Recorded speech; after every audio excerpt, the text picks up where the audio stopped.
Thank you, Madam President. I will wait until our production crew gives me the thumbs up, and I just received the thumbs up. So earlier this semester, in fact, a couple of weeks ago, I had a chance to spend some time in our ongoing video series called Through the Eyes, and we looked at the LEAP classroom. So let's roll that video and see what we learned from our students.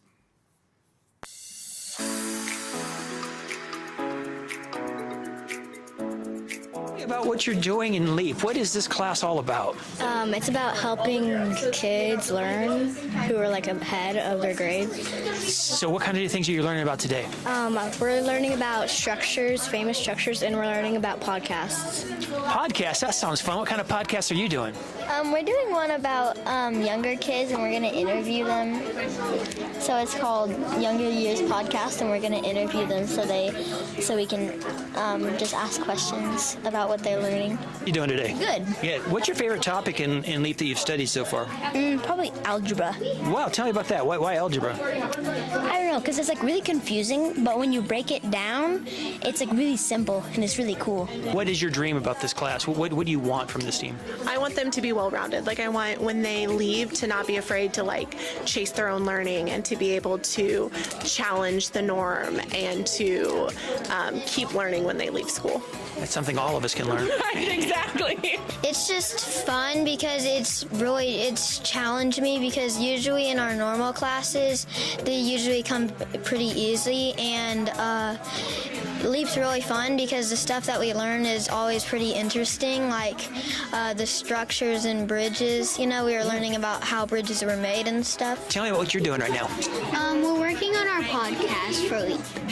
And what's the podcast about? Well, we're gonna interview a bunch of kids and tell them and ask them what they're gonna want to be when they grow up. And what do you like best about LEAP? Why do you like to come to this class? That it's fun. Like, I like doing breakouts and getting to do like critical thinking because you get to do stuff that challenges your brain. Tell me about what you like about LEAP. I really like Genius Hour. I get to like express my creativity and like kind of think outside the box for a minute. I like it because sometimes school is just like overwhelming, and it's kind of just like a break for my brain to like do harder things. Yeah. Because sometimes I get sometimes I get a little like overwhelmed because I'm like nervous about schoolwork, and it's just nice to like get away from it all for a day. Yes. And where do you get your creativity at to make great things like this? It's from my friends. We all work as a team to make things, and it just works out puzzle piece by puzzle piece. Yeah. And you find good ideas from your friends? What's the best idea they've ever given you?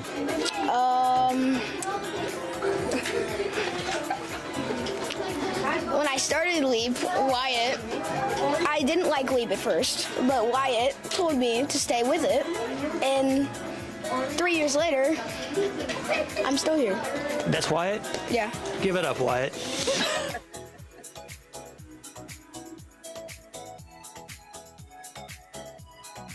Many thanks to our communications department, especially Jake Wingo, who's the creative genius behind these videos. And this is a fun way to tell the story of what's going on in our classroom. So board, or without, you might enjoy that tonight to start off our meeting.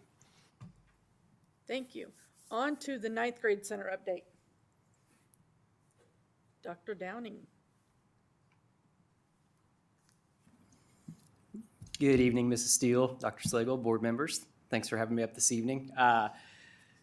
Here this evening to talk a little bit about the 9th grade center and kind of what we've got going on there. And, you know, this being the second year of our building, I want to start off with kind of a picture of the inside of our beautiful house. I've told our staff this several times, and I've told other visitors that, you know, we have a lot of people come through and look at the building, look at the structure and what we've got.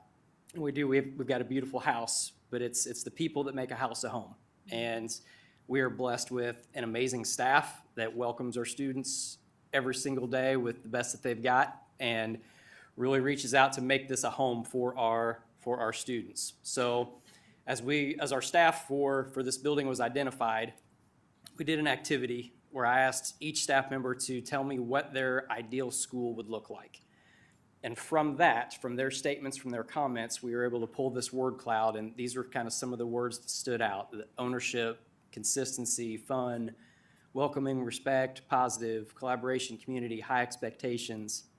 And the three that stood out the most were support, challenge, and value. So from that, we took that, we molded it a little bit into our building's mission statement. And this is something that drives us every day, every time we have a faculty meeting, and anything that we do comes back to, is it a part of this mission where we establish a collaborative community where every person is valued, challenged, and supported. So, you know, not just every student, but every person in our building, we want to feel that value, that challenge, and that support. So for students, for staff coming in, we value you for who you are, for what you bring to our building. But at the same time, we want to make sure that we're appropriately challenging you to grow, to become better teachers, to become better community members, to become better students. And without that challenge, there is no growth. And that works vertically, because as much as we want to challenge our students, you know, it's to me to challenge our staff to grow as teachers, and I want my staff to challenge me to grow as a leader as well. So I want that to work up and down the chain. And then with that challenge is support. We want to make sure that our students feel that support of, hey, I want you to step out of your comfort zone, but you need to know that we're going to be there to catch you, to help you if you stumble, and help you find your way as you step out of that comfort zone. So that is our building's mission. So which leads into our vision is simply the mission of the school district. So the mission of our school district is to prepare each student for a successful and meaningful life. We feel like our mission feeds right into that vision, or feeds right into that school district mission. So kind of that tiered approach of making sure that at our building level, we're supporting the district in what their mission is, and then ultimately with our vision of a future-focused community with a commitment to lifelong learning. So that's the mission and vision of our ninth grade center. Within that, we have an approach with our staff. We have a committee approach. So rather than one BLT, we have every single staff member serves on a committee. So our three committees are C&C, or Climate and Celebrations, that focuses on the student and staff climate, and then celebrations for our students and staff. Our instructional leadership team focuses on instruction and student achievement. And then our CI3T team focuses on student behavior systems and interventions. So our instructional leadership team this year, our main focus is we're really trying to hone in on our instructional strategies to make sure that we're providing our students with engaging tasks and relevant tasks and rigorous tasks, really working to raise that level of thinking, or deepen that level of thinking. As we all know, AI is upon us. We're kind of treading through those waters. We want to make sure that our students have the abilities to analyze, apply, so that they can go on and then evaluate and create. They need to be able, they're getting a lot of information from a lot of different places. They need to be able to analyze that information, evaluate it, and determine what is best to make their best decisions and thoughts moving forward. So this is just a picture of some of our staff and some of the things that we've done throughout the school year. So being a new building, we've had to establish some new traditions and kind of welcome in some old traditions that we've had in the past. So one of our traditions at the top is our soup and chili cook-off. I've got to give a nod to Mrs. Downing, who won the chili cook-off this year. I couldn't take credit for that one. My staff was sure to make sure that she got all the credit for that, not me, and rightfully so. Bottom right picture there, we've got every Thursday we have a theme Thursday, so something that the staff can kind of get into and the kids can get into as well. So we have a dress-up theme for every single Thursday. During football season, a lot of the times it ends up being red Thursdays, but during baseball season we had blue Thursdays as well, and I think today was flannel day. So it kind of depends on the season what our theme Thursday is. And then our bottom left pictures there, that's some of our staff development talking about the instructional strategies and our instructional focus that I mentioned earlier. For our students, our core values are respect and responsibility. This might sound familiar because it is the same core values that our high school has. Being a ninth grade center, we are a bridge from middle school to the 10-12 building. I feel like one of our jobs is to make that transition as smooth as possible to help them be successful as they transition from one building to the next. So we want them to be used to those expectations of showing respect and responsibility in everything that they do. And then I will end with some pictures of this was our preview day before school started with our cheer and prowlers, getting the students ready to go for the school year. The bottom right, that is our journalism team this year. If you follow us on social media, I will give them all of the credit because they are my social media team. I share with them things that need to be shared to our community, and they're the ones that help put that together for us. And then each month we have a set of students of the month that for model citizens, model students for the school. And then, like I said, the picture right there it's a bulletin board that's been up in our school since the beginning of the year, and it's still up there, and it kind of rings true. We want kids to see that and know that they belong here and they belong at the ninth grade center. So with that, do you guys have any questions? I would just say you've done a great job being a new principal coming in last year to a new building. You've done a really good job, so thank you. Thank you, I appreciate that. Anything else? Told you this would be painless. Thank you, Dr. Milling. All right. Thank you, guys. Have a good evening. We saved the questions for the next time, so just wait.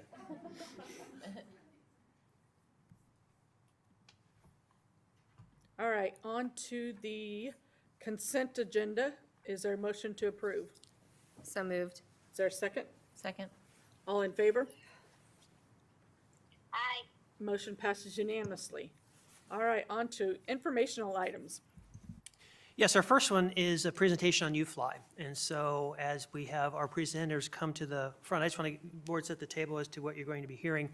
So earlier this school year, in fact, in August, we came back to school in the teacher days. I sat through a real engaging conversation and presentation about this new intervention that you're going to hear about tonight. And almost every time I've gone into classrooms and I've seen it and teachers have given me testimonials, they have raved about this new initiative that we have. And so I thought how cool it would be for you to see and hear firsthand about what this is about and how it's impacting our students in a very real and positive way. So Dr. Hoffman is here tonight with a variety of others to share with you about UFly and all the great things that it has right now and has in store for us. So Dr. Hoffman. Thank you very much. And I don't plan to do much of the sharing tonight, frankly. These individuals back here are the ones who you really want to hear from. It is a great night anytime I get to share or be a part of sharing something that helps our kids learn and that really supports our teachers in doing that.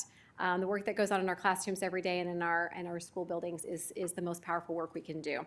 UFly is definitely one of those really exciting things that we're going to talk about that are going on across our elementaries this school year.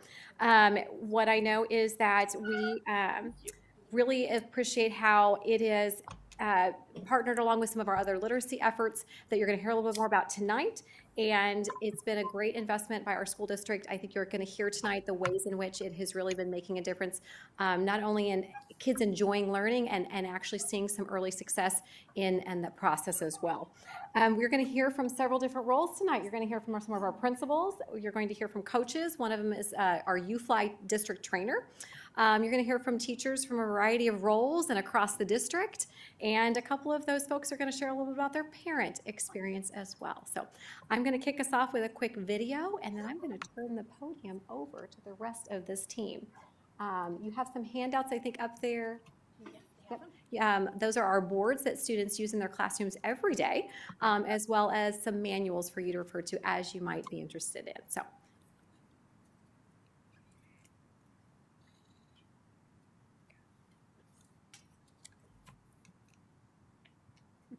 Maybe.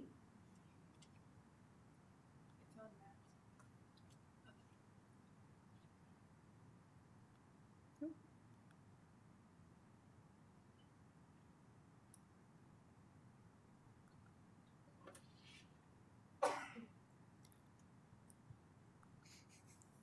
I might need a little help playing the video.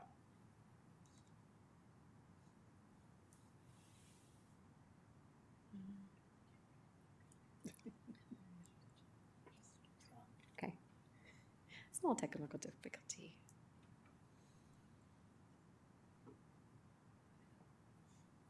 All right.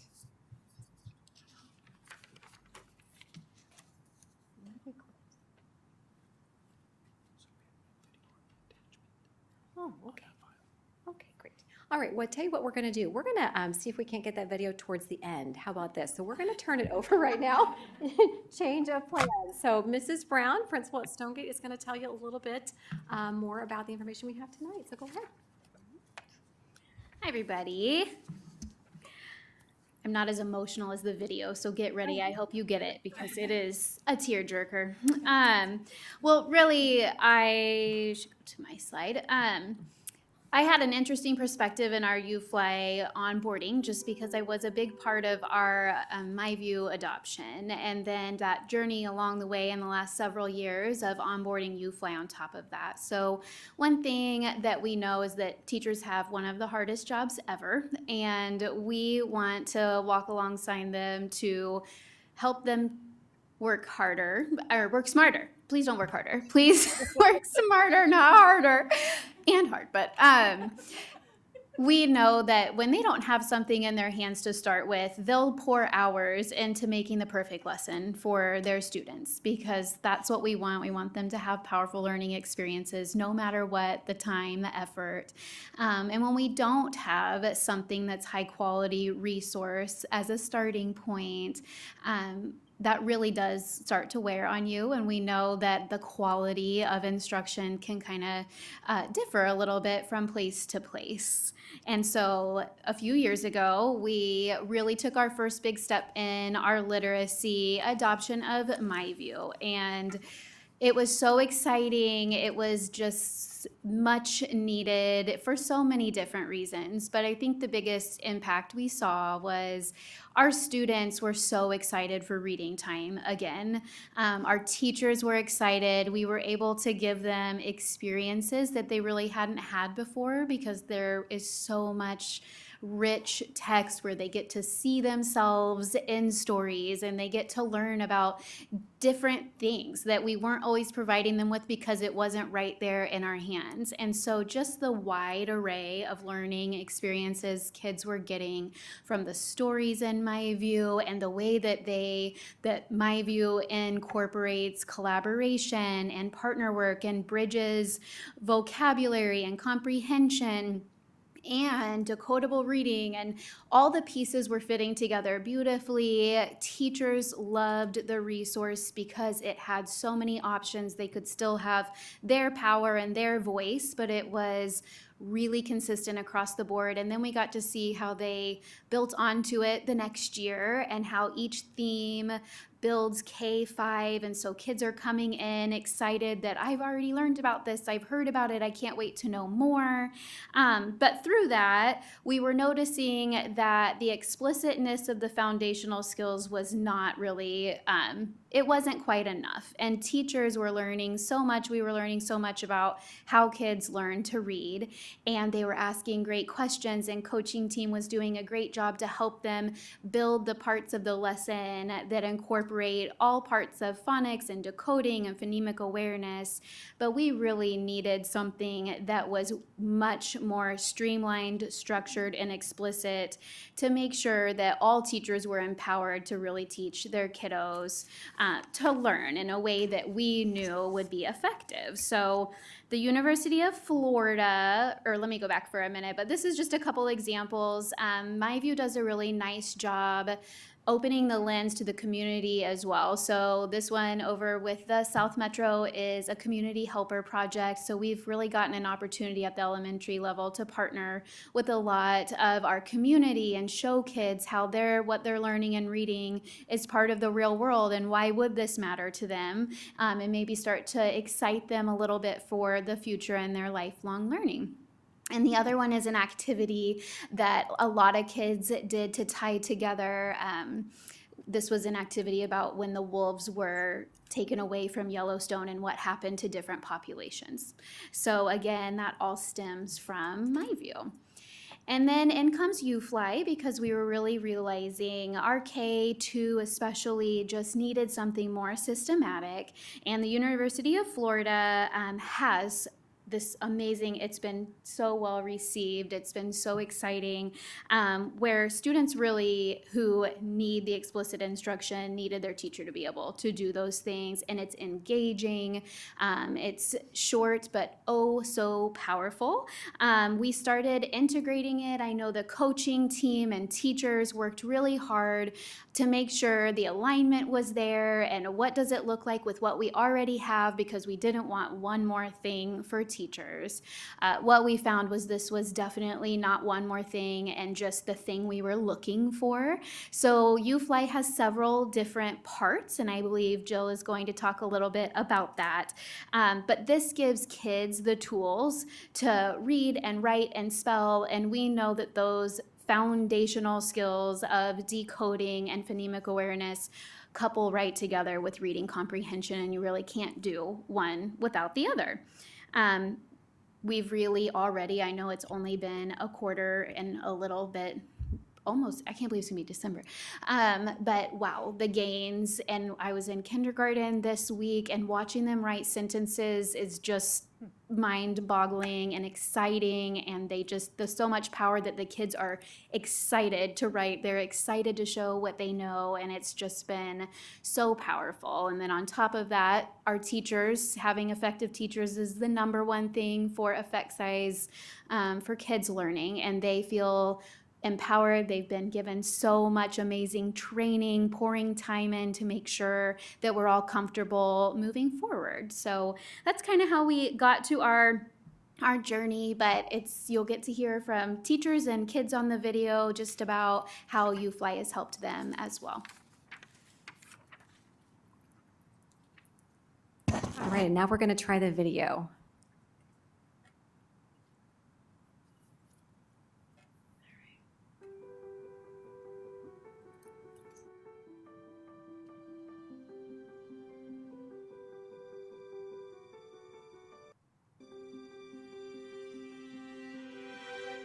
I close my eyes and I can see a world that's waiting up for me, that I call my own.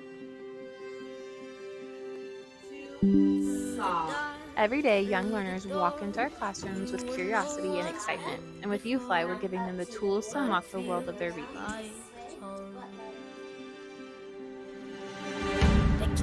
They can say it all sounds crazy. They can say I've lost my mind. I don't care if you call me crazy. Watching them light up as they apply their learning for the first time. It's the first step in their reading journey, and it's so exciting to see them soar. 'Cause every night I lie in bed, the brightest colors fill my head. A million dreams are keeping me awake. I think of what the world could be, a vision of the one I see. A million dreams is all it's gonna take. A million dreams we're gonna make.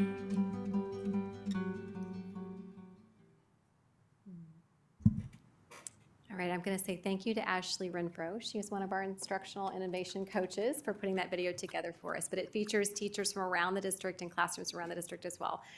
I'm going to turn this over to Jillian Beck, our coach and UFly trainer.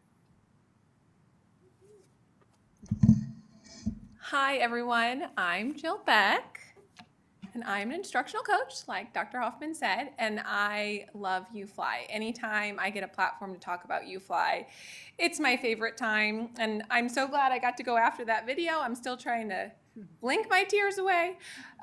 So what is UFly? So UFly is a foundational skills program that really focuses on explicit and systematic way to teach reading. It follows a scope and sequence and makes sure that skills build upon each other. And with that comes confidence and skill application, and it really focuses on core instruction in kindergarten, first and second grade, and then is used in intervention with our struggling students. So this is the simple view of reading. This is what UFly uses to really explain how do we get to the end goal of reading comprehension.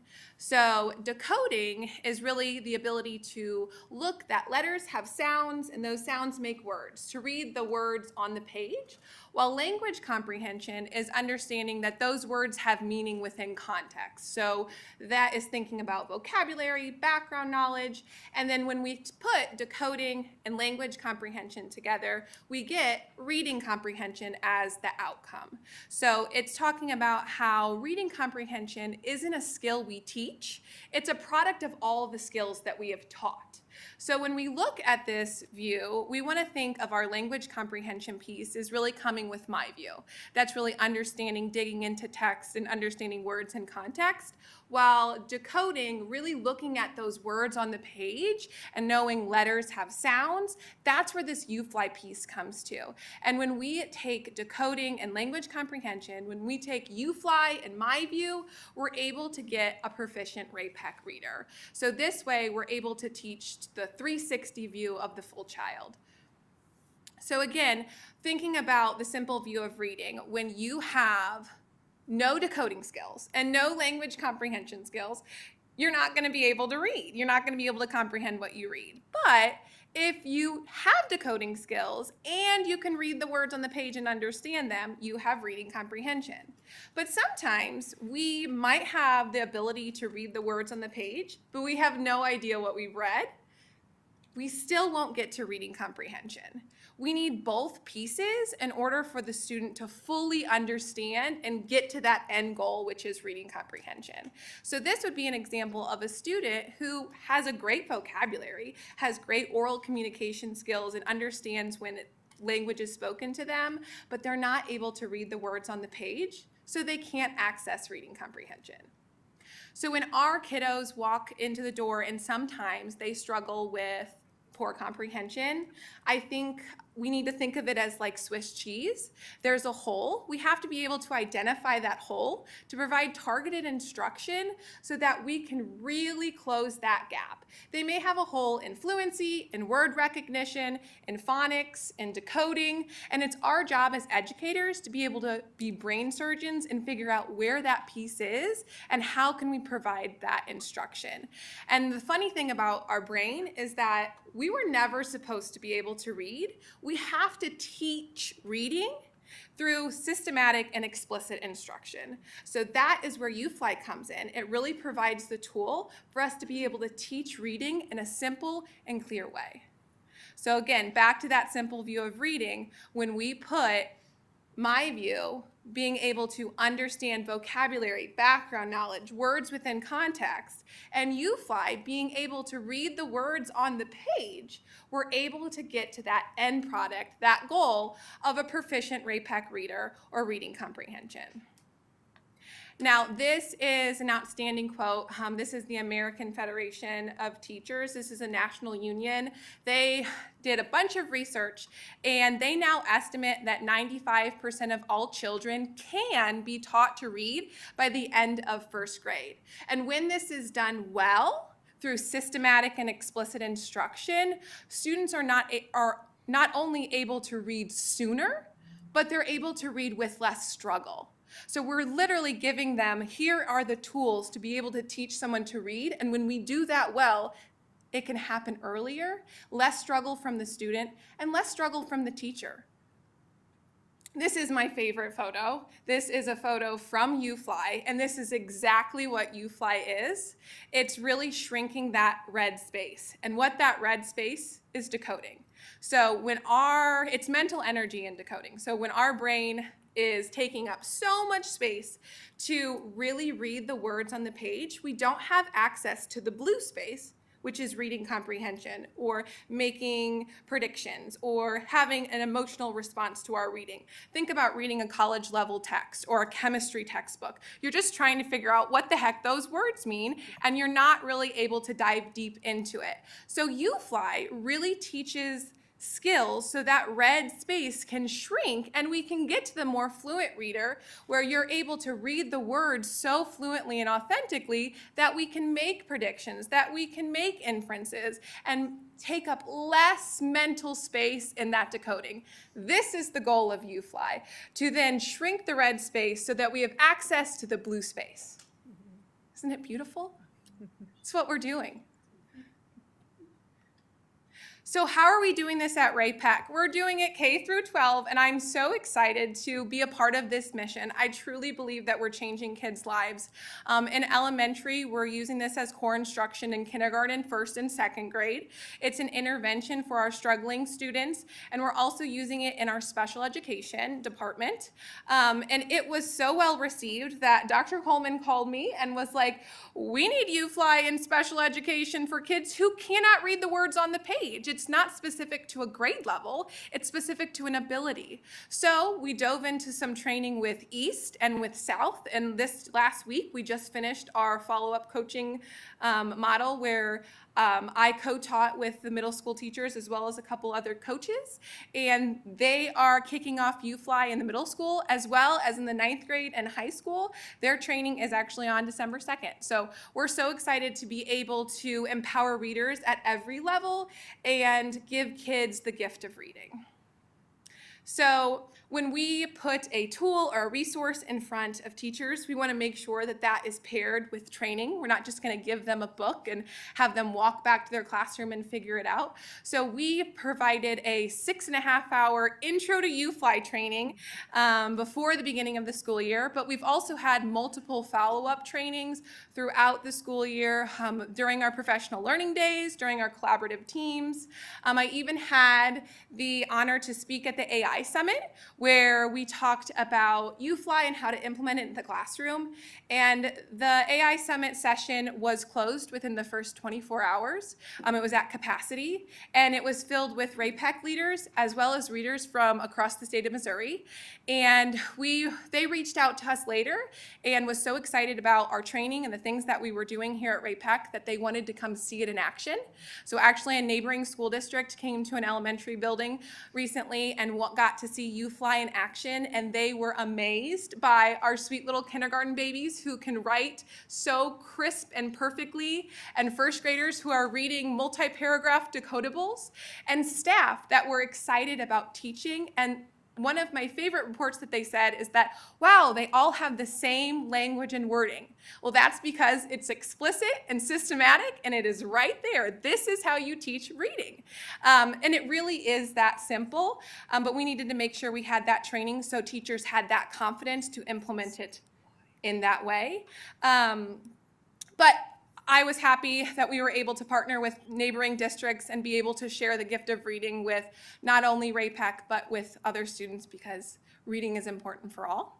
But we know that professional development, not everyone benefits from a sit and get. So we also have coaching cycles with our teachers and coaching support, one in every building. It has been a tremendous support for us, for me to be in a building, in a consistent building, be able to support teachers and know where they're at. So a coaching cycle looks like I would come in and model a UFly lesson, and then the next day or two we would co-teach it, and then after that I would observe them and give them feedback. So it was really learning by doing and learning by experiencing. We've also had lots of learning labs where teachers will be able to observe each other teaching UFly and learn from each other. So that is one way we are pouring into our staff, and we are learning together through this process and empowering each other with the gift of being able to teach kiddos to read. Now this is really focusing on letters. So isn't that beautiful? There I am. So this our journey with letters started about 3 years ago when we were realizing that college graduates were walking into Ray-Pec and they had no idea what the science of reading was. So now over 100 teachers have been trained in letters or are currently going through training. And what letters is really understanding the science of reading and why it works, while UFly is the how. Oftentimes when we go through letters, we're like, okay, but how do we do this in the classroom? And UFly is this is how we get there. So Letters has been an awesome part of our professional learning, and we have so many educators that are taking this opportunity, that are excited, and that are learning with Letters and UFly. They're all deeply rooted in the science of reading. Now, when we think of innovation, and I know I spoke at the AI Summit about UFly. I didn't have any techie gadgets besides a clicker that barely worked. So innovation is not just technology and flashy things. It's really, the core definition is renewing and enhancing something. And what we're doing here at RAPEC is we're evolving and we're enhancing the way we teach reading based on research, based on science, based on what we know that works. If we can get kids to read sooner and with less struggle, why would we not do that? So UFly is innovated because it's rooted in the science of reading. It's systematic. This is the road to reading. It has an 8-step routine. It's consistent, it's clear, and it empowers educators with the confidence of, I don't know how to teach reading, where now I know how to teach a kiddo to read. And that's what they're really going to talk to you about today, is their experience in actually implementing UFly day in and day out and how it has impacted our kids. And also, we started this journey in August, and now we are here not only presenting to you about UFly, but teaching other districts about UFly and how to read. And I think that speaks volumes to the resources that we were given and the training and the support that we've had alongside of us. So now, without further ado, I would like to introduce you to the amazing educators that I get to work with alongside of every single day. We have kindergarten teacher Carissy Anderson. Come on up, it's your turn. First grade teacher April Sanders, kindergarten teacher Amy Walsh, Russell, sorry. And second grade teacher Jennifer Milligan. I don't have to click anything, do You I? don't have, I can click through for you guys. Come on up. Okay. Hi, I'm April Sanders. I teach at Eagle Glen and I teach first grade. And I'm also a parent of a first grader at Eagle Glen at the same time. So that's pretty exciting. I just want to speak. I know that lots of the teachers back here will talk about the kids and how it's impacting them. And there's so much to talk about that we would be here for days. I just want to speak about the new teachers. I have a huge heart and desire to help new teachers that come into our district, in any district for that matter. They come in with this huge compassion and passion and they just are excited to teach kids and they love kids. And yet we see them feeling overwhelmed and unprepared. And just like Ms. Beck just said, that I've been teaching for 22 years and I don't know what my children learned in reading for the first 2 years of my teaching, because I don't feel like I taught them how to read at all because I was not equipped or prepared from my college. It's just not something that is provided for you yet. We're getting there. But I want to say the teacher next door to me last year, she was brand new, and she has the most passion of any teacher I've ever met in my entire life. Yet she felt like a failure. And she would come into my room every day saying, I don't know how to teach kids to read. How do you know all these things? I was like, oh my gosh, it took me at least 16 or 17 years and I still don't feel like I know everything yet. And I'm doing letters training right now because I don't feel completely equipped yet. And just the little steps of this manual, thank you for providing it for us, first of all. It has made her feel so successful this year. And she is able to tell her kids why you put in 2 L's at the end of the word will, because it comes after a short vowel. When she didn't know those things last year, so many people don't know those things. But she feels so confident, and in just a few weeks, a bunch of us get to go in her room and see how successful she is. And it's a teacher who wasn't sure that she would stay after 3 years because she felt so unsuccessful and that she was a failure at teaching kids to read. So thank you for these manuals and thank you for an opportunity for teachers to be able to impact kids' lives. We're a package deal. We come as a team.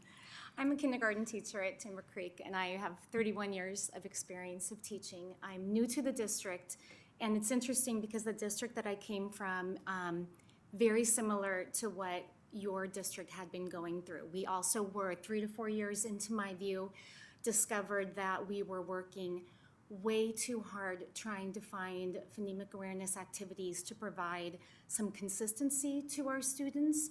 And sadly, that district is still fighting, trying to get a phonics program implemented. And so when I came here and I saw that the district was starting one, I was super excited. And I think I can simply say the goal for the end of the year for my kindergartners, most of them are reaching it at this point right now, and it is November. We are reading, we are writing, we are decoding. The confidence level in my classroom, like at the beginning of the year when I would put these words up on the board, it was, I can't read, I can't do it, I don't know what I'm doing. And now we are all readers at all levels, and it's just been an amazing experience for me. It spirals so much. So I'm in second grade. Oh, Were you speaking to the mic? Thank you. I'm not loud enough. No. It spirals so much, which is a great thing, especially in second grade. So when we are hitting our tier 1 kiddos, it is constantly there. So I know, like they is a cheater word or a high frequency word, sight word. It is constantly one that they misspell all the time. UFly continues to pull that word back over and over and over, and even in their sentences. So we're not only practicing it as a word for sight, but we are practicing also as spelling it. And that has been a big plus for our kiddos who are learning to read and even decoding them. They're starting to know that, oh, this is our heart part. We call them heart parts. It's their heart part. We have to know this by heart. But even with Val Valley, which is something that we use through, it was in our letters manual, and it's something that is in UFly, it has the spellings of all of those sounds. So we know short vowel, long vowel. We can determine what a short vowel, long vowel is by looking at Val Valley and seeing, does it have the long mark, or I don't remember what it's called. Do anybody else remember what it's called? The short vowel mark. When it goes, the smile. I don't remember what it's called. But it is great for them to be able to also utilize Val Valley as a resource for the writing, because then now they are becoming independent writers. I was in the district when we had Pathways to Reading, and Valtown, it's similar to Valtown in ways, but UFly goes much deeper in the skills for reading. My tier 3 decode, like students, when we're reading the decodable text, they feel successful. Like when I have my tier 3 kids saying, yes, I can't wait to do this, I know that we're doing something right. We want them to be confident readers, and I might get a little emotional. We want them to be confident. And this is giving them the skills to be confident to even become that code breaker and decode the words. And we talk about being a code breaker all the time. We're breaking the code when we're reading. So when we're breaking that code, let's be looking at those skills. So first of all, I want to thank you guys very much. Dr. Hoffman and her team listened to us, just knowing that we needed some extra beefing up of the foundational skills part. And then it now carries into tier 1, tier 2, tier 3, and we're seeing success. So thank you. Thank you. Thank you very much. Good evening. I'm Amy Russell, and I'm here to speak on how it feels for teachers, and not just UFly. My experience that Dr. Hoffman wanted me to share with you was more about the beginning of all of this and letters training. And I wrote this down so I didn't forget it. A few years back, while I was working with a kindergarten small group on foundational skills and my tier 3 group, our reading interventionist shared some effective strategies with me, and upon using them, I immediately saw things working for kids. Since I'm always looking to improve, that's just me. I jumped right in with those strategies and tried them out, and the success and growth I witnessed sparked my curiosity and my need to learn even more. And that doesn't always happen for teachers. Sometimes we're stuck. She explained that she was taking a class, this reading interventionist, and it was called Letters, and all the interventionists were taking it, and they were participating in it and using it in their small groups, and they were having success. And thankfully, last year, the program became available to us too, the classroom teachers. After just completing that very first year last year, I saw firsthand how positively these strategies impact my students. I've been so grateful for the chance to teach using my new letters training ever since. This training has really transformed my teaching. It's given me a much deeper understanding on how kids learn to read and write at ages 5 and 6. They can do it, they really can. I apply strategies on the go and at any moment, and when I see a lack of understanding or maybe a missing skill, I am confident finally in doing so. I've used what I've learned every day in my class since, and the results have been amazing for my students.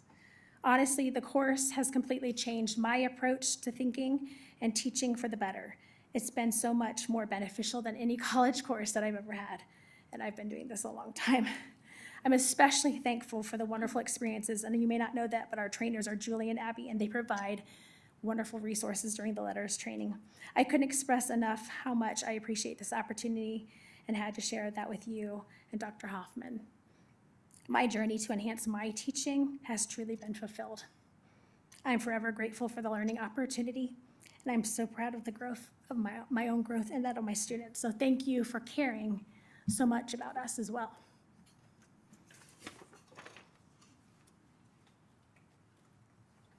This is why I'm not doing most of the speaking tonight. So they are an incredible testimony, and they are passionate. And anyway, we have a couple more folks that are going to, their staff you'll recognize perhaps, but they also wear a parent hat in RAPAC. So I'm going to have them come on up to the podium themselves.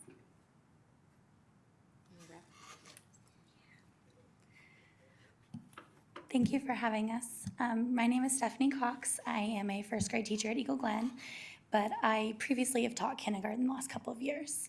I'm not coming to you as a teacher, though. I'm coming to you as a parent. My youngest is in kindergarten this year. Sorry.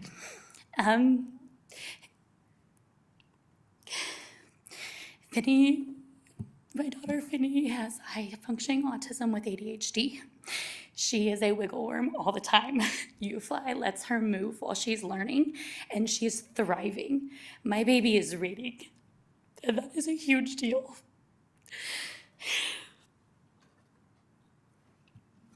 Not only is she reading, but she's reading fluently. I mean, so fast and so accurately, it's unreal. She's trying to play games in the car with her sister and trying to segment words and blend them back together, and they race to see if they can figure out the letters for fun. Finley actually had her re-eval for IEP meeting today, and she tested out of SPED. That's how effective this program is. It's amazing.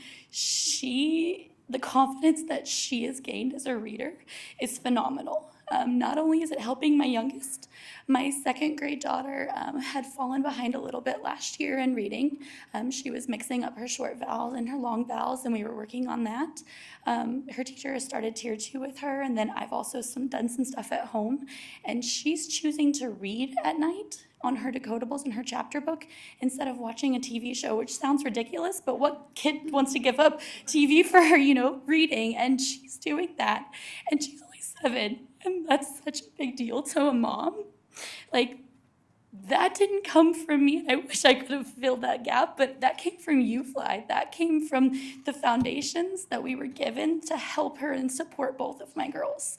So I just want to say thank you.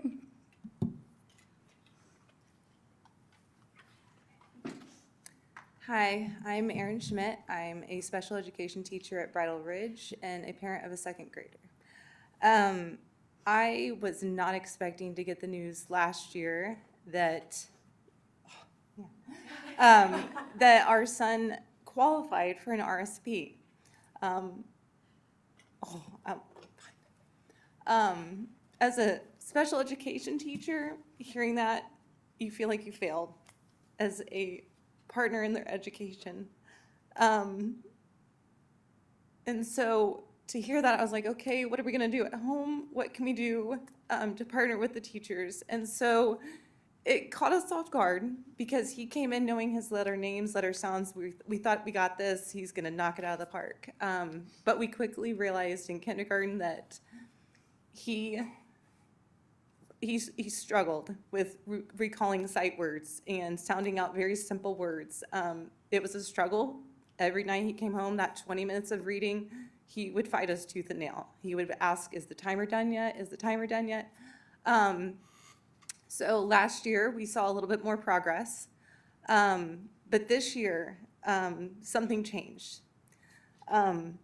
He came home one night and we asked him, hey, we heard that you guys are doing UFly in class, tell us what you knew, tell us what you learned. And he goes, do you know the difference between an open and closed syllable? And my husband's face just dropped to the floor, and he's like, I gotta ask, what is an open and closed syllable? So our dinner conversations now are much, much different. He's grown so much as a reader. He's confident now. And just to see his eagerness to want to read to his 4-year-old brother, and he comes in and he says, hey, can I read to you guys? And to see that excitement instead of fighting against it is just incredible. And so he is one of those kids that you would consider as a bubble kid. He's not necessarily just in tier 1. He's not in tier 3. He's that bubble kid. And a lot of those bubble kids are the kids that get lost. They don't get that tier 3 instruction. And so that small group reading time during class is huge. And that UFly, with as much and as little time as they have as a teacher, we know their time is precious. As a special education teacher, I know that time is precious. And so UFly does such a great job with such a short amount of time to really teach that explicitly. I'm going to pull this up. I asked my son what he wanted me to share about reading. So I'm going to pull this up real quick. I asked him about UFly, and he said, I like reading. I spread out the words. My favorite thing about UFly is that I learn new words. The interesting thing is that he's not learning new words. He's just learning to read. And he doesn't even know it. I mean, his vocabulary is just growing, and those words that he was decoding at one point are now basic high-frequency sight words. And so it's blowing our mind every time he comes home and teaches us all these different spelling rules and things like that. So thank you. As a parent, as an educator, thank you.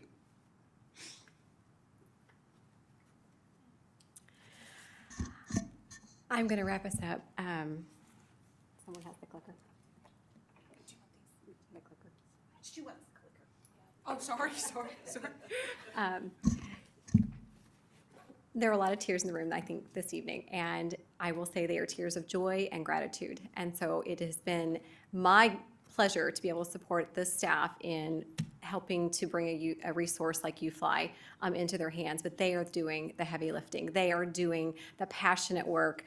They are making reading come to life for our students, and it is a ball being in our classrooms. So I'm going to close with just thanking this team for coming tonight, for sharing your stories, for all that you do every day in our classrooms.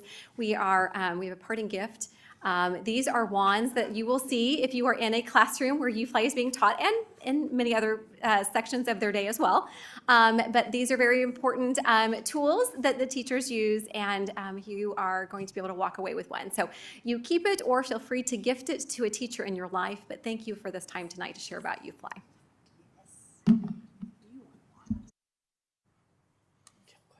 Questions, anyone?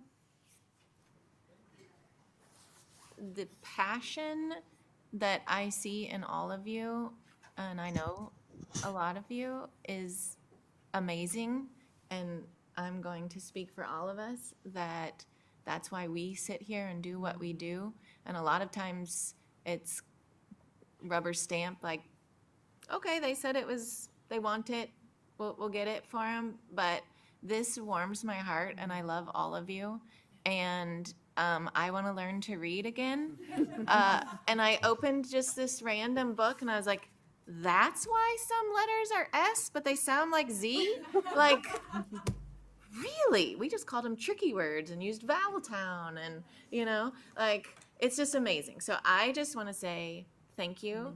And thank you for bringing this to us to see how transformational it is. And for you moms, just thank you for sharing. So it was great.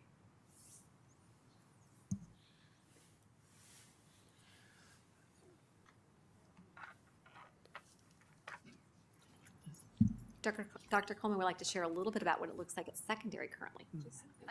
One thing, we don't give 6th, 7th, 8th, 9th, 10th, 11th, 12th students those boards. UFly also has an electronic component, and so all of our kids have Chromebooks, and because the students, those boards, the students are manipulating letters to form words, right? They do the exact same thing but on their Chromebooks at the secondary level. So it's very, and one of my process coordinators, when we first started talking about rolling UFly up or out to our special education teachers at secondary level, she asked, and she's also a parent with a child that has an IEP in this district, and she said, are we considering like the personal integrity of our students? Because are we really giving like these little boards to, you know, 9th graders or 6th graders, or no, we're not.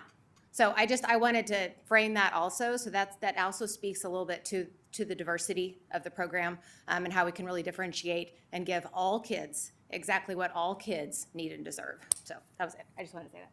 And also the research says that 50% of people in the world need this type of explicit instruction. Like, that's why this is working, and that's why teachers are so thrilled, because every teacher wants to do a phenomenal job, and now they have the opportunity to do that. So I'm also not passionate about UFly at all. So anyway, that's sarcasm. Okay, I'm done. Do you have any other questions for us? Just a comment to piggyback on what Deanna said, you know, so many times we make decisions here, but we don't see how it works in a classroom. So it's nice to see it from a different perspective. So thank you for sharing. Dr. Hoffman, I think it's important to know that we're only in November of the first semester of our implementation of this. So this is something that will continue to grow and take hold. So my question is this: where do we go from here? And I hate to put you on the spot like this, but I'm curious. It's such a momentum right now. So how do we? What is our plan to continue to let this kind of become a part of our DNA? Well, I think first of all, listening to teachers all along has helped to lead us to this point. And so we're going to continue to find out what do they need next. We've already been hearing through different mechanisms what we might be able to do to support them on their collaboration day on December 2nd. Those collaboration days are powerful. They put them to incredible use. And look at all the nods. And so between being able to provide them that time together to take those next steps to dive even deeper in, or responding to like, hey, we now have data, like you said, a quarter and a half in, here we are in November, what do we need to do next? And so I think that's a really exciting piece. But also we're planning January 3rd is a professional learning day. And so our plan, which is going to now be introduced, is that we're going to survey our folks here in the next probably couple weeks, timed carefully with some other surveys that might be going out, because we really do want to know, like, hey, we're now in different places, right? So what are you needing next as your next step, and offering some choice sessions on that January PL day. And we'll keep responding that way. But it isn't going away anytime soon, I can tell you that. This testimony obviously drove that home. It's just really exciting to see what these individuals are doing in their classrooms, and the difference that it's making for kids. And kids are having a ball. It's exciting to be in classrooms. It always is, but in UFly lessons, it's just really on fire. So. And one other question: what is the data indicator when we take a look at this? When we come back together as a team, a board team, and take a look at the data movement in this? What is the data indicator our board should be looking at for the difference it's making? Yes. You stole my question. I'll let you two work that out. I think it's several measures. So we've had our fall NWA growth assessment, but we also had our fall map reading fluency assessment. And that map reading fluency assessment specifically digs in more extensively to get a capture on foundational reading skills, which is probably a really good match with UFly. NWA growth that we take K-12 also gives us some information, just not quite as detailed. And so as we come into December for grades 1st through 3rd and a few of our struggling readers in 4th and 5th, and then January, our kindergartners will take the assessment again as well for map reading fluency. We're going to dig into that data and find out how many of our students have moved to what degree. Also built in daily and weekly within UFly, which is not something we necessarily will share with the board, but our teachers, in order to move that needle on map reading fluency and on NWA growth, what we're doing is they are examining their exit tickets, because that is super skill-based. They know immediately who's getting in, who's not, and why, and then they're able to design those lessons. Or you heard a mention of tier 2 groups or tier 3 groups, and so on those collaboration days, they will be using that to plan across for one kid, the whole kid. They're going to be planning across individuals that might work with them and using that resource or others. So map reading fluency, NWA growth in literacy, especially on foundational skills. Those are probably our two biggest things. If you ask teachers, they're already moving and shaking in the data that they're taking each week in their classrooms. And you mentioned exit ticket, so explain what exit ticket is. Sorry, yeah. So exit tickets are something that when a lesson wraps up or a series of lessons wraps up, it's a quick, fast little assessment of that skill that's being taught. And it gives the teacher a window into, like we've said it, they seem to be following along, who got it, who didn't. And then they can very quickly and efficiently respond to that information with either regrouping kids or emphasizing different words or whatnot, or even who to pull back to the tier 2 table just to do a little reteach and see who responds to that follow-up. So I got some nods. Apparently I answered that well. Any other questions? Outstanding team. Thank you very much. They are incredible. Thank you all. I might collect those boards and those meals bags. Some teachers tomorrow would be very upset with me if I didn't, so thank you.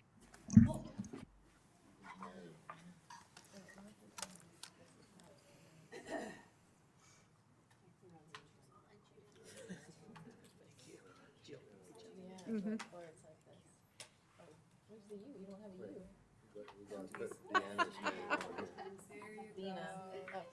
Thank you. You did it. You told Deanna. They did. Just took him all night. Oh, you gonna take my book? I really Can I want the book. keep my pixie? Yes, thing? yes, Okay. that's your party There gift. you go. Oh, no, don't turn me into a toad. Thank you, guys. All right, moving on to the Career and Technical Education Program Review. Yes, Dr. Barr is going to come and tell us about that, and good luck on following that, Dr. Barr. No doubt. I should have looked at the order of things. I'm actually here for Dr. Bolt. She is on mom duty tonight. Otherwise, she would be here. This is our every 2 years, we do a program review on the Career and Technical Education Program for the district. Some of the pictures that you see here today is in this upper corner is our construction students building a shed for a client. Across from that, we have some of our heavy equipment operator kids digging trenches. Down below, we have our DECA students who were in the State Fall Leadership Conference. And then across from that, we have our HVAC students working on building air duct fittings out of sheet metal by hand. So as far as who's a team member in looking at our career ed, it kind of spans multiple buildings. It's myself and Dr. Bolt, Dr. Martin, she deals with activities. Mr. Cook does a lot of the practical arts.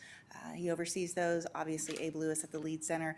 And then Brett Barbarick is the business department chair, and Leanne Hauk is our family and consumer science department chair.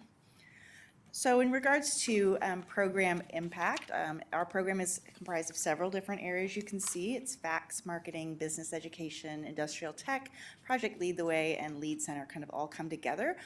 Right now, there are 87 CTE courses offered throughout the district. Just in comparison, last year there were 78. And if you go back to 21-22, there were 60, and in 2019-2020, there were 51. So we are steadily growing. The coursework that is offered to our students, you can kind of see the different breakdowns there on where those courses lie. Students can also access more coursework even beyond what we offer. We do still send students to Summit Tech Academy, Comcast Career, and Southland CAPS. Those students must apply, and that is tuition-based. We do limit what we send them to if we offer something ourselves. So for instance, we stopped sending kids to the Teaching Academy at Summit Tech when we opened our own. So we do really are careful about that. Students do earn dual credit in some courses and or are awarded industry certifications. So for example, they again get drone certification. ProStart is a food handler certification, and we can get dual credit in almost all of our, some of our courses in all of our areas. For instance, the Teaching Academy has dual credit. Our machining has dual credit. Many of our business classes offer that. So we kind of have a variety of opportunities for kids, regardless of which pathway you kind of want to go. Students can also participate in co-curricular, extracurricular, vocational organizations. We have 5 right now. 2 are fairly new. Skills USA and Ed Rising have just been with us recently as we have added the Lead Center. So we've expanded those opportunities as well. Our current career education course enrollments is over 2,100. Specifically, it's 2,172. The last time we did this program review, we were a little over 2,000. 1,000. So again, we're having more course enrollments of kids over time. Many of our students do, again, take advantage of those off-sites, and we do have that enrollment that has been increasing in some areas, which I'll show you in a chart in just a little bit.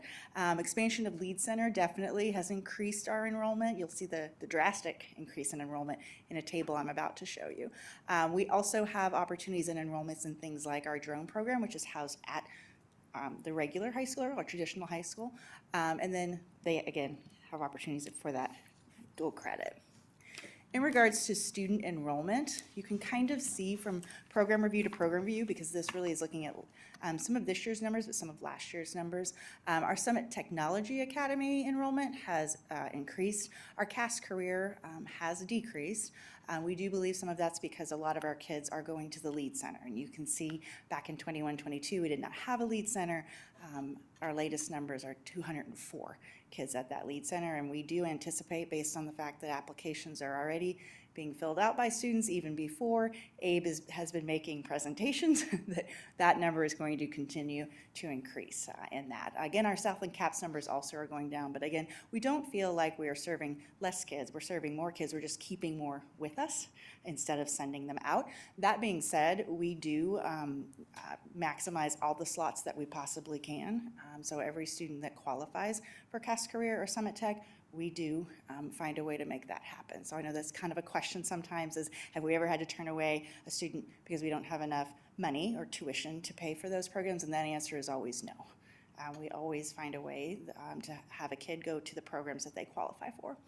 The other chart that you will see is just the different courses or programs offered at the different ones. Summit Technology has recently kind of increased some of those. They now have professional nursing, allied health, something called DevSecOps, which is some kind of computer programming. They also are now expanding into some aviation as well. CAS Career has actually kind of pared down some of theirs to be a little more efficient. And so that also could be a possibility why we are having less kids there, because they're offering less programming. Southland CAPS has increased by 1 over the course of the last 5 or 6 years. But the Lead Center, you see, has gone from 0, of course we didn't have a Lead Center, to 9. So Dr. looking at past goals. Dr. Barr, can I ask you a question? Yeah. What is our max capacity at the Lead Center? Well, I don't know actually human body-wise. But like teacher, we can only have so many people, and we only have one electrical teacher, one HVAC teacher. That is, like HVAC now in the morning and afternoon is 1. What do we do next year when we need 2? I would definitely say our machining is close to max. Our electrical, we would have to get creative. We would probably some wiggle room.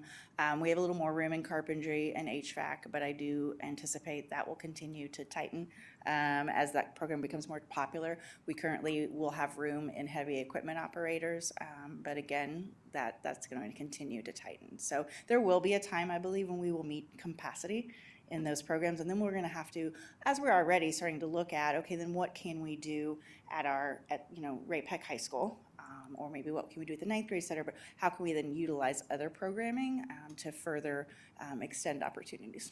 Do you think we're at close to max? Like it's 204. Is that what are we trying for? 300, 250? Do we have a number? Building holds. I don't know how much the building holds. It'll never be a space issue. It'll be an instructor issue. They don't anticipate it to be a square footage issue. E&D does have some room, although that's not a CTE program, but that is probably the program that we have the most room in, but that's also because they're not confined to a certain space. They enjoy all the spaces. So does that 204 not include E&D? Is that just? It does. Okay, it does. Okay. Thank you. Yeah. So our previous goals were by the end of the 23-24 school year, our MVA rate with our graduating seniors would be 90%. We did not meet that. We were about 77% for this last round. We do, however, know which groups of kids that we aren't hitting with MVAs yet. It is typically our Missouri Options kids. That's a common problem in the Kaufman cohort. All of us are like, what are we going to do with our Missouri Option kids? Early graduates, because sometimes they graduate faster than we can catch them. And so we're going to have to figure out a way to work with that. And then certain special ed programming, not all. Obviously, we've got our transitions kids doing some things, but kind of thinking creatively about what about our functional life skills kids and some things like that. So while we do have a gap, we recognize that gap. This is also the hardest hill to overcome. Many of us who are in cohort 1 with Kaufman and real world learning, we're all sitting around that 75 to 80%, and we're all trying to figure out that last 20%. So we are not unusual in that capacity. A second goal was by the end of the 23-24 school year, we would have 150 internships, and we did meet that by the skin of our teeth. We have 151 that we did. So in looking at the future, we kind of re-looked at that goal of how many MVAs we think we can have attained. And so we are saying by the end of the 25-26 school year, we'll be at 90%. We do believe that we can attain that because the class of 2027 needs to be at 100% because it's a graduation requirement. So we are already talking again about program we can offer. I've talked with Skylar Myers about what can we do with Missouri Options. We just came back, Dr. Volker and I, from an apprenticeship summit where we're kind of looking at maybe now offering internships and apprenticeships because those will hold for different groups of kids. So we have some action plans on what we're going to do. We also feel like we can continue to increase that internship number, but again, add apprenticeships and can increase that to 200, maybe even more than that. Can I ask a quick question while you're right there?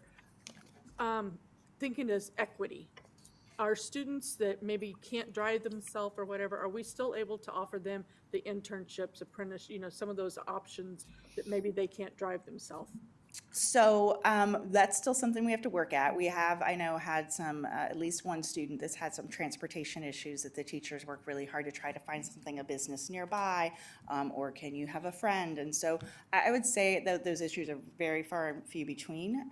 Now we are exploring one of the things that did again come up at the summit we were just at is possible funding for transportation in apprenticeships. So we are definitely still exploring how we can level that playing field for kids. So as far as opportunities for support or improvement, so as to continue to increase that enrollment, we want to continue to see the number of kids and the number of courses, continue to support new programming at LEAD. This year we obviously offered advanced carpentry, introduction to HVAC and heavy equipment. Next year we're looking at advanced HVAC and advanced heavy equipment. So we're continuing to want to do that. Continue to increase summer camps for kids, getting them into that LEAD Center building. We weren't able to do that LEAD Center this summer, but we're coming back next summer now that they've had that HVAC construction done. And we are also going to start second semester camps, night camps at LEAD in the areas of drones, robotics, theater, and Spanish. So again, we want to get kids into that building, thinking and dreaming and exploring and thinking about how they can, be there later on. Research other off-site offerings, such as a partnership with Cass Regional. We've been in conversations with Cass Regional for a long time about offering some health science. And I am happy to say that we are going to have in the course guide next year an Introduction to Health Sciences course. Taught by Jennifer Talley, and it's going to be housed at the high school. I know we are often asking, when are you bringing this stuff to the high school? This is another time when we're doing that.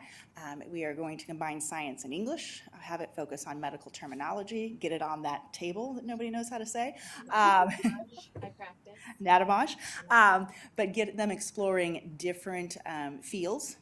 And then our hope is, and Cass Regional is super excited about this, then the next year we will be able to offer a capstone course where they will be able to at least partner with us on 3 different kinds of internships, such as farm tech, telemetry, just measuring your heart, I had to look that up, phlebotomy, and then we are going to explore other options as well for kids who want to do something beyond that. So we are beginning with that, looking at drones, some other apprenticeships that we might be able to do through some courses at the high school. We are now beginning to infiltrate our high school.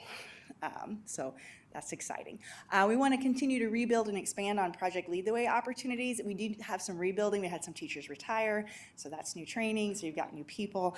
We also offered a new middle school course called Flight in Space, which we're hoping will get kids again even more interested in drones and getting that drone certification, and developing more partnerships to expand for internships for students. Obviously, we talked about with Cass Regional, but even Scott Dobson and I have become new good friends as we're going to work on possibly a drone internship where he can have a drone intern doing some work for our own school district, not only in regular drones, but also in thermographic drones, which is a whole nother certification. So again, trying to find those opportunities for kids and then increasing that membership in those student organizations just to further solidify that learning. We've talked about in work sessions and different things about increasing our dual credit classes. Is that part of this as well, increasing the dual credits? Yeah, dual credit's such a tricky thing because of the 18-hour requirement. However, I will tell you, we just reviewed our new course offerings that teachers want to offer, and we do have 2 business teachers who submitted for dual credit courses in multiple business classes. That's a good thing for us. Once Tina Foltz retired, our dual credit left with her, and so now that we have 2 of our newer, younger teachers willing to pursue that, we're excited about bringing dual credit back in that way. Dr. Barr, what are the components of the MBA? Of an MBA? Yes. So there's multiple ways to get that. One of them is college credit, 9 hours or more, and you can get that through dual credit or getting an acceptable score on AP or IB, so a 3 or a 5 or better, any combination thereof. Another way to get it is a client-connected project that's resume worthy, so that's kind of the work that you're seeing out of our E&D kids, and out of our English 4 kids and out of our Academy kids, just down the hall. You can get it through internships, or entrepreneurship or apprenticeships. So something kind of on the job. It has to be 120 hours on an internship or an apprenticeship. And then again, entrepreneurial experiences. And I think that's kind of the major ones. Oh, I'm sorry, industry recognized credentials as well. So when they're in getting their OSHA 10 from all of our safety things, or their NCCER certification in electrical or in HVAC. So that's another key way for them to be qualified for an MBA. The goal is at least 1, but I will tell you, we have some kids that get 5. Okay, I didn't know if for graduation requirements. The requirements need 1. Okay. But the goal is, wouldn't it be nice if kids walked out with a multitude? And we are currently seeing that in a lot of kids, but particularly the kids at the Lead Center. They are ones who really will easily knock out several. Okay, thank you. And Dr. Barr, the MVAs are a regionally recognized definition, just not our own definition, correct? Yes. Kaufman has a definition that we subscribe to. Okay. Mainly because we don't want it ever to be watered down or lose its weight. So for instance, when they say 120 hours, our students, if you have 105 hours, that doesn't cut it. It needs to be 120 because that's the recognized number. Well, I would assume then businesses have access to that information. If they get an applicant that comes in and says they have, 120 hours, it's verified. Well, so at like the Lead Center, Abe and them, they track it because they're in conversations with those. As far as future employers, we also work really hard with our kids on resumes and things like that. So that's a big thing about MBAs, whether it be the credential or the internship or even the client connected project, it needs to be resume worthy. So it's not just any project, it's one where you've really developed your skills and worked hard and have proof of that. All right, any other questions? I will point out to the board that part of the Success Ready Student Network metrics that we are developing are the number of students who graduate with an MBA. It's one of those reportable metrics. So next week when, and you'll see this in the update tomorrow, when APR comes out and is talked about by DESE, the 20 districts who are part of the SRSN will have different metrics that have been reported out, and that's been reported on our website, and one of those is the MBAs. Thank you. Thank you. All right, on to the fiscal 24 audit. Yes, we're going to our action items now, and Tiffany Banks is going to come to the podium to talk about the process of the audit and introduce our distinguished auditor. Yes, thank you and good evening. I'm pleased to introduce Brian Eckhoff from our auditing firm Westbrook & Company. Brian has been instrumental in conducting our fiscal year 2024 audit, and he's here today to share the findings with a brief presentation. Please join me in welcoming Brian. Thank you.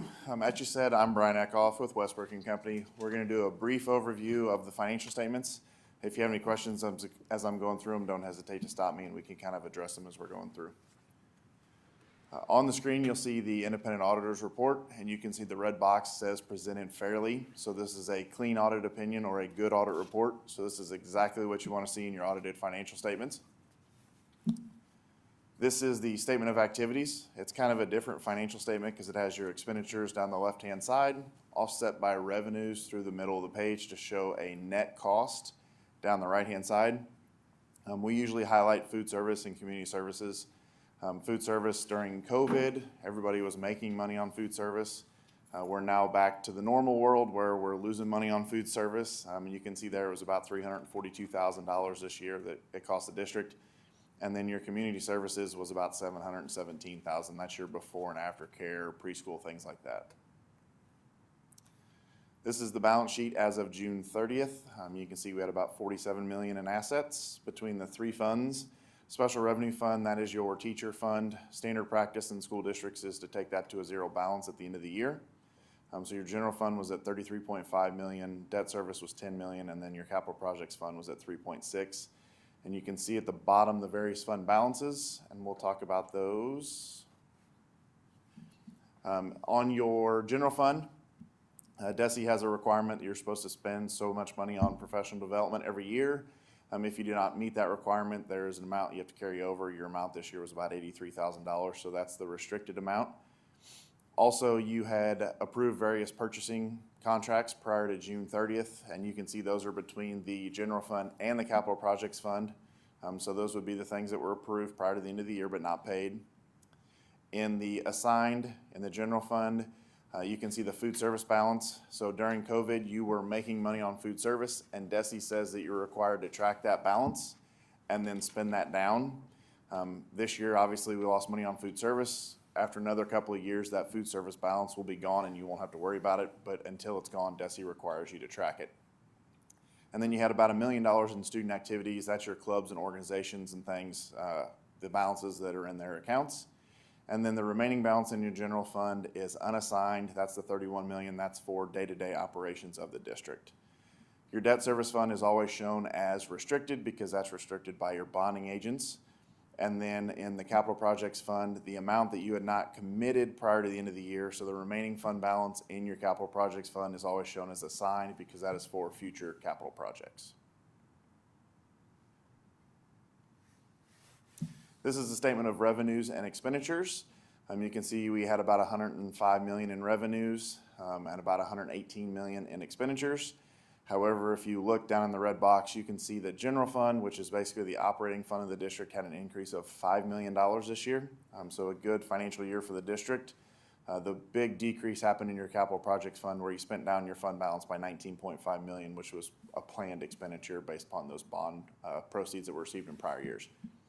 Also, your debt service fund increased by $1.5 million, and you'll see your debt payments coming up here on the next slide.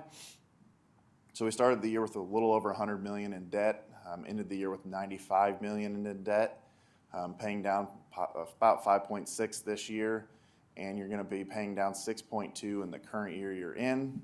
And this shows you all of your payments through 2041 on your bonds. Slight increases the next couple of years, and then it just goes back to your standard annual payments. This is a 5-year comparison of your revenues. If you look at the chart on the far right, the federal, you can see the 2 years where we had the uptick for COVID dollars. Your state dollars have basically remained flat, not a significant change in percentage. All increases in your revenues have basically come from your local dollars, and you can see that over on the far left, the increase this year in the local dollars. Come on. Maybe.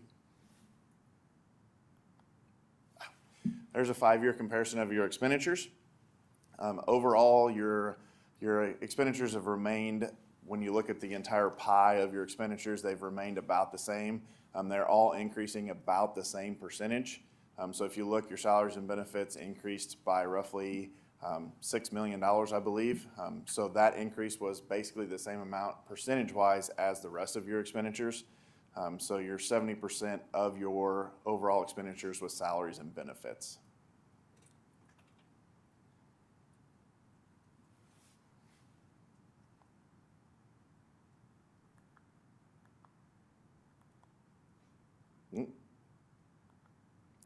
This is a 5-year comparison of your reserve ratio and your average daily attendance. Your reserve ratio this year was 39.4, which is up from 36% last year. We consider that a healthy, financially stable school district.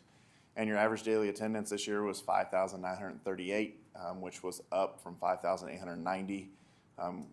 Overall, I'm not seeing that in most districts. We're actually seeing declines in average daily attendance statewide because less kids are in the seats less often. So for you guys to actually have a bump in attendance is actually a good thing because I'm seeing a decline in most districts. Definitely something you want to keep an eye on going forward though.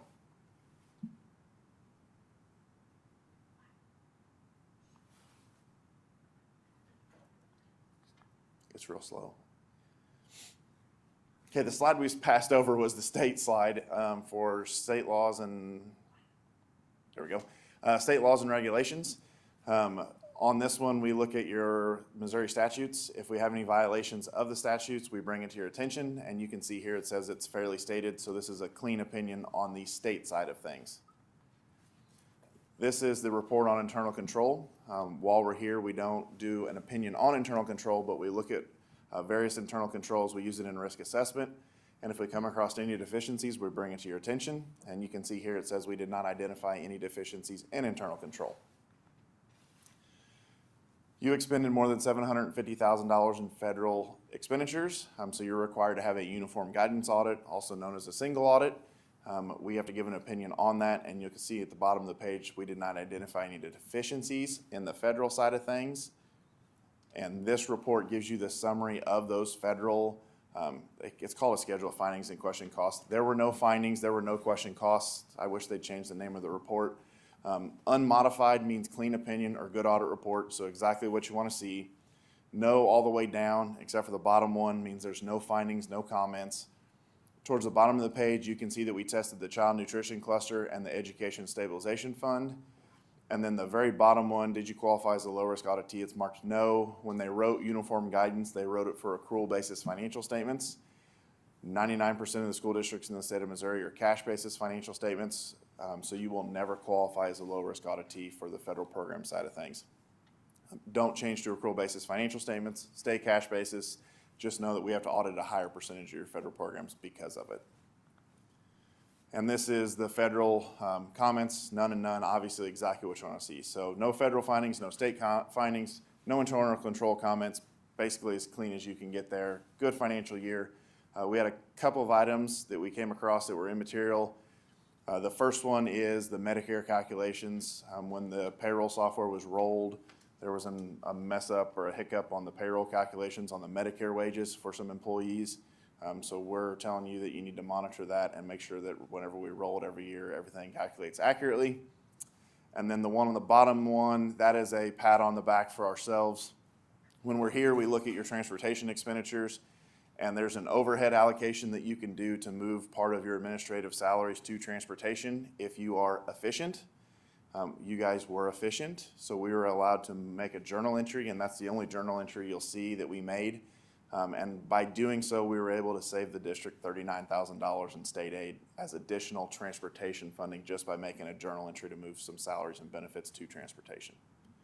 So that's just alerting you to let you know that how great work we do. So overall, great audit, clean opinion, everything you want to see, just a couple items there that we made a change to. So questions for me? All right, I will entertain a motion to approve the fiscal '24 audit as presented. So moved. Is there a second? Second. Any other discussion? All in favor?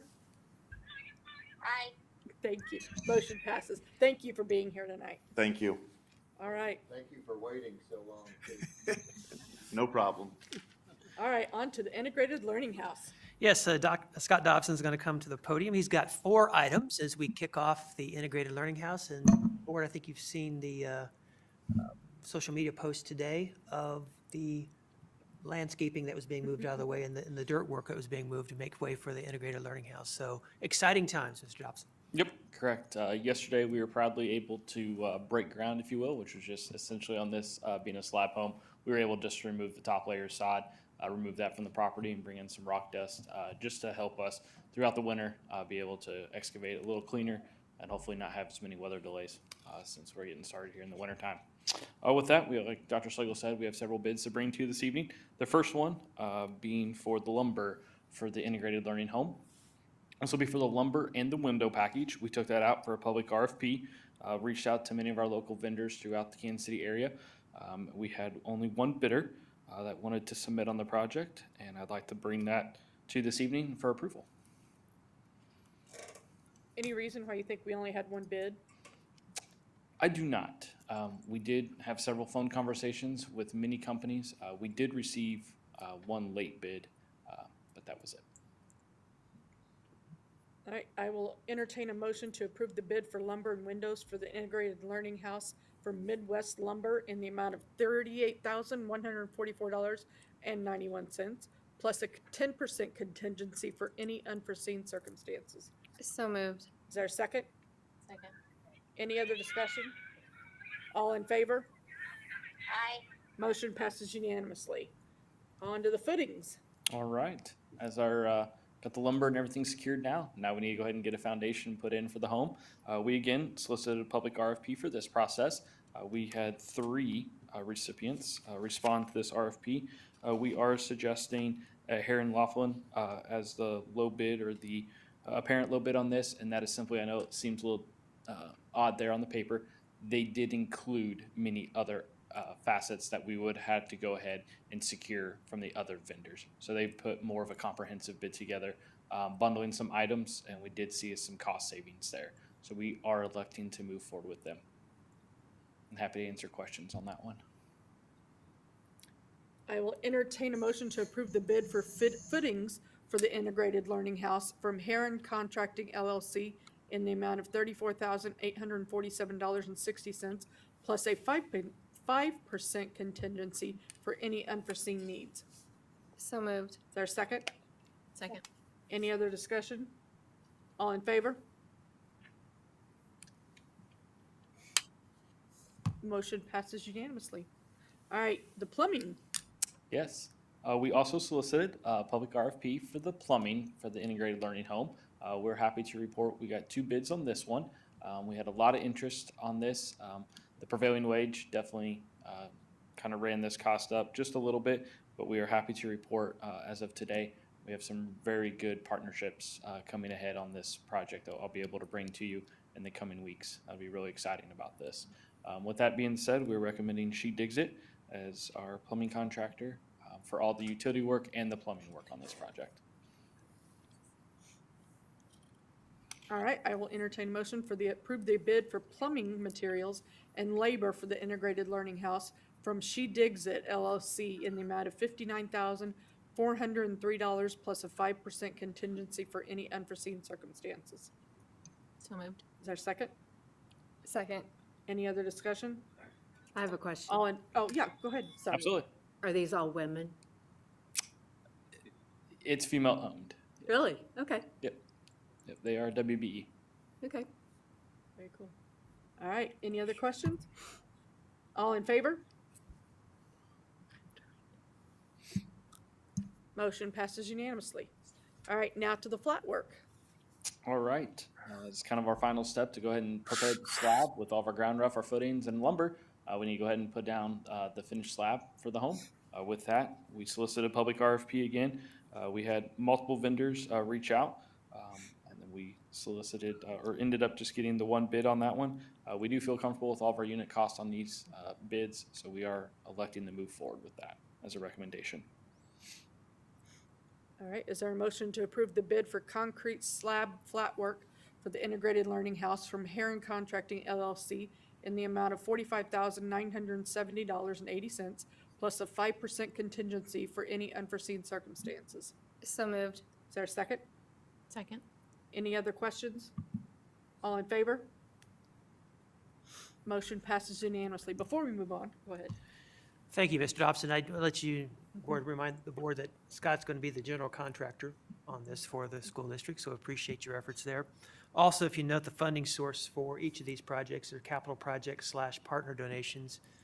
To this date, in this date, we've received about $85,000 in partner donations on this, not including the in-kind contributions that have kept these costs down overall. So, and Scott, as I look at this, I see maybe electrical and roofing. What other big packages are out there still? Are those the final two to build this? Labor, carpentry labor, is a bigger one we have coming up. From there, we have a big string of donations that we're going to be happy to report about on some very large trades that are all going to be partner funded.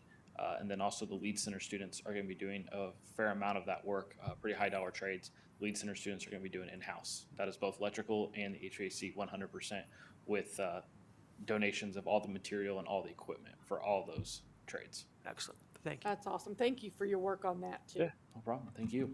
It's been really fun. On some of these bids, when you look at them, do you say, yeah, that's fair, or that looks a little high, or, I mean? Luckily, coming off the bond here, we have a pretty good pulse on some of the energy or kind of industry cost and square footage costs, and they're in the normal for what we're going to see for a commercial rate with prevailing wage currently in Cass County. I mean, personally, I know these ladies probably know more about building than I do, but, you know, when I look at it, it's like I can't really tell, like, oh yeah, this looks good or not. So, you know, Historical square footage cost is kind of what we're going for. What we see on our normal. Every year we take concrete and asphalt out to bid, so we kind of have a good square footage cost. It's been pretty stable the last couple of years. When you divide that out by the square foot of the work being performed, it's right in line. Okay. All right, moving on to South Middle School rooftops. Yes, all right. As a huge project this upcoming year, been much anticipated. We are going to start the revamp of the South Middle School. With that being said, we like to start from the outside and work in.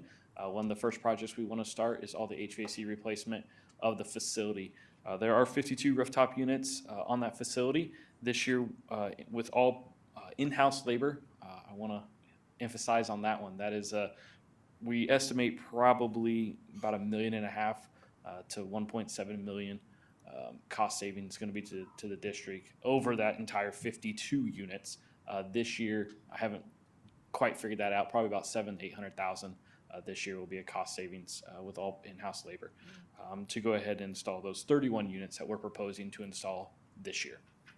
With that, we commissioned Henderson and HDK to start the design process on this about 6 months ago. So they've been diligently working at this for a very long time. With that being said, we did something new on this project, trying to look out for the budget and trying to look out for the district's big investment over the long haul on this. We commissioned an energy study on this facility. So therefore, they took all of the existing equipment and all makes and models of the equipment that is available in the marketplace in the Midwest, ran every last number on every, whether that's a heat pump, whether that's all electric, whether that's a hybrid, kind of a dual fuel unit where it's gas and electric, and kind of ran every combination possible to see what the best energy cost would be for the district, not just taking into consideration the front end cost of the equipment, then also, you know, the 5, the 10, the 20-year payback if there is any on some of those equipment. We're happy to report that kind of what we've been doing over the last 25 years is still the best course of action for our district with our current energy rates and our current usage. So with that being said, we're happy about that. Let us know what we've been doing is still the best, and what we look to do going forward currently is the best option on the marketplace. So with that, we'd like to bring in a recommendation for the 31 rooftop units from Lennox. It's kind of our district standard. We've been using solely Lennox rooftop units for close to 20 years across the school district. We feel the most comfortable with them, and we feel that they support the needs of the district by far the best. When you speak on in-house labor, is that using LEED, or is that just the Building and Grounds Department has the knowledge and capacity to do this work? Yeah, this one will be through the Buildings and Grounds Department. We're still going to reach out to the Lead Center. That one's going to be tricky because this will all be summer work. So that's the only issue there. We're not saying no to any lead center work, but being that this work will take place kind of starting around that mid-June to 1st of August, I think that will be our biggest issue there, getting students over the summer. Sure, but if you may get some good learning opportunities. It could. Not some good work opportunities. Yep, it definitely Some good could. learning. And we'll still work with Mr. Lewis on that as we move forward. All right, is there a motion to approve the bid utilizing the TIPS Cooperative for 31 rooftop units for South Middle School from Lennox in the amount of $845,346? So moved. Is there a second? Second. Any other discussion, comments, questions? All in favor? Motion passes unanimously. On to district-wide vehicle replacement. Yep. We'd like to bring forth a recommendation for a couple of vehicle replacements this evening, in particular 3 vehicles for this coming year. We'd like to extend our partnership with Enterprise. We started this partnership last year as kind of a trial and error to see how we liked it. It wasn't something we signed a long-term agreement. It was a 1-year deal. We'll try a couple vehicles, see how the process worked out. I'm happy to report it was by far the smoothest vehicle transaction I've ever done in my life. I've been fortunate enough to buy vehicles here for the district for 6-7 years, and every year it's not bad. COVID was terrible, but happy to report this has been the most seamless process ever for RAPEC. It has involved the least amount of man hours ever, and every aspect has just been perfect. So we'd like to continue that partnership moving forward with them through a planned replacement of 3 vehicles for the maintenance fleet. Happy to answer questions on that one. Any other questions? All right, I'll entertain a motion to approve the trade-in purchase of 3 vehicles in the amount of $185,484. So moved. Is there a second? Second. Any other discussion? All in favor? Motion passes unanimously. Thank you. Perfect. Thank you. So I'd like to note on those previous 2 bids that comes from our capital projects fund, which is allocated to our building team to make sure that they're allocated towards a planned expenditures of capital needs as well as fleet replacement. So that's part of the capital project fund that you transfer over each and every year. Thank you. On to the MSBA student scholarship applicant. All right, we have received 7 applications that were reviewed by our committee of Mr. Kaufman, Mrs. Barnes, and Mrs. Jones. And the nominee that we're wanting to submit for recommendation for the regional portion of the MSBA Student Scholarship is Kendall Gethers. Is there a motion to approve Kendall Gethers as a Raymore Peculiars nominee for the MSBA Student Scholarship? So moved. Is there a second? Second. Any other discussion? All in favor? Motion passes unanimously. Thank you guys for doing that work. I'd just like to add that all the applicants were just superior. I was so impressed with, just their qualifications and the things they were involved in. And, it just shines on our school district, just what we're doing with these kids. And I was very impressed. What was their question this year for their essay? I Sorry, don't remember trick right question offhand. Name a situation that you felt uncomfortable with and how'd you work your way through it, or something along those lines. Cool. All right, thank you guys. On to the Cass County Kids First, 2025. Thank you, Madam President. For the past couple of months, we've talked about the Cass County Kids First legislative priorities. You've had a chance to review them for the past 30 days. 60 days ago, they are in the board update for you to take a look at. Most other Cass County school districts have passed them. All will by the end of December. Tonight, this comes in as an action item for you and recommended approval of the 2025 legislative priorities. I'll be happy to answer any questions you might have. I will entertain a motion to approve the Cass County Kids First 2025 legislative priorities as presented. So moved. Is there a second? A second. Any other questions, comments, discussion? All in favor? Motion passes unanimously. Thank you. On to committee reports. Steering committee met for the first time for the facility analysis this week. Facility needs analysis, excuse me. just getting it kicked off the ground, so there wasn't much. Just looking at some data. Anyone else? Okay. On to the superintendent's update. Thank you. Real briefly, a couple of highlights.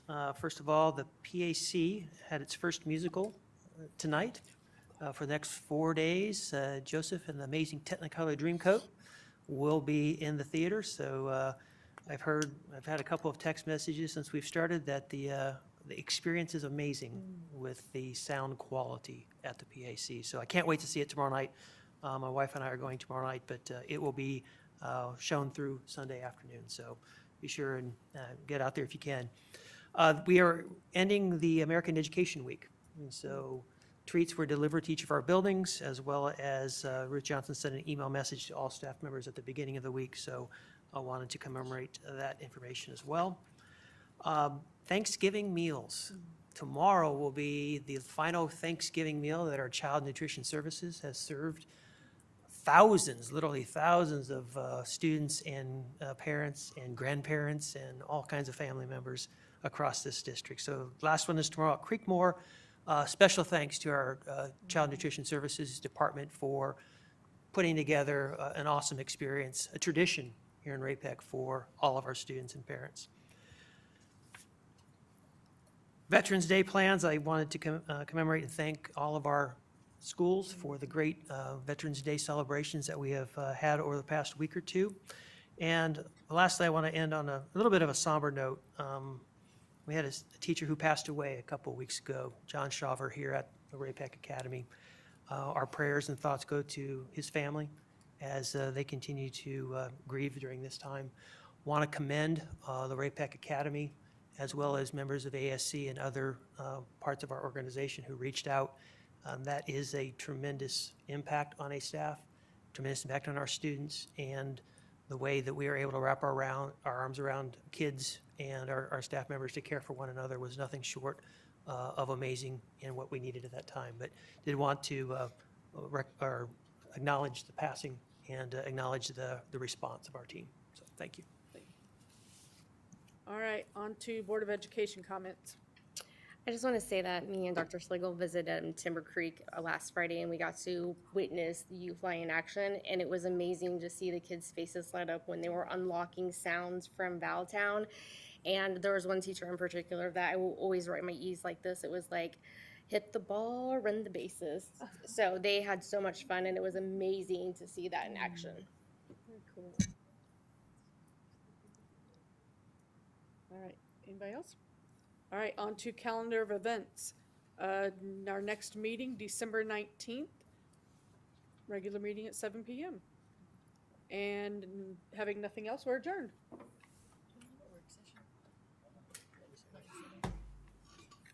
Unless you want.